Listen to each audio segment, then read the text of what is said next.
शेखपुरा में साबिक वजीर आजम नवाज शरीफ की 11 एकड़ अराजी 11 करोड़ 8 लाख रुपए में नीलाम कर दी गई।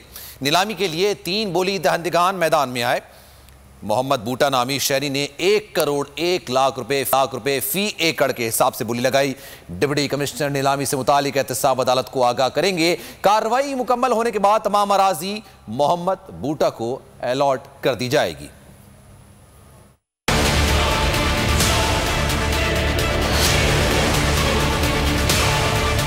नवाज शरीफ से रकम वापसी के लिए बड़ा इक़दाम। शेखपुरा में 11 एकड़ अराजी नीलाम। नीलामी शेखपुरा के म्यूनसिपल ऑफिस में हुई। नवाज शरीफ की अराजी कस्बा फिरोज टमा में वाक़ थी।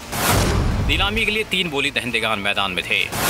मोहम्मद बूटा, सरफराज अहमद और खुर्रम शहजाद वर्क ने 10-10 लाख ज़ेर ज़मानत जमा कराया। नीलामी में चौधरी मोहम्मद बूटा ने सबसे ज्यादा बोली लगाकर बाजी मान ली। मोहम्मद बूटा ने 1 करोड़ 1 लाख रुपए फी एकड़ के हिसाब से बोली लगाई। जमीन किसी गरीब दी होवे या वजीर आजम दी, उनका प्रोसेस सारी दा एक ही है, इक्को तरह ही ट्रांसफर होंदी है, इक्को तरह ही खरीदी जाती है। ਇਹਦੇ ਲਈ ਕੋਈ ਲਹਿਦਾ ਕਾਨੂੰਨ नहीं ਹੈਗਾ कि वजीर आजम की ਜ਼ਮੀਨ ਸੀ तो ਉਹਨੂੰ ਕੋਈ ਖਰੀਦ नहीं सकता। वजीर आजम खुद भी ਜ਼ਮੀਨਾਂ ਲੈਂਦੇ ਤੇ ਵੇਚਦੇ ਰਹੇ ਨੇ। डिप्टी कमिश्नर मोहम्मद असगर और additional deputy commissioner doctor Faisal नीलामी की कमेटी में शामिल थे। डिप्टी कमिश्नर नीलामी से मुताल्लिक एहतसाब अदालत को आगाह करेंगे। कार्रवाई मुकम्मल होने के बाद तमाम अराजी मोहम्मद बूटा को अलॉट कर दी जाएगी। नीलामी से हासिल शुदा रकम कौमी खजाने में जमा होगी।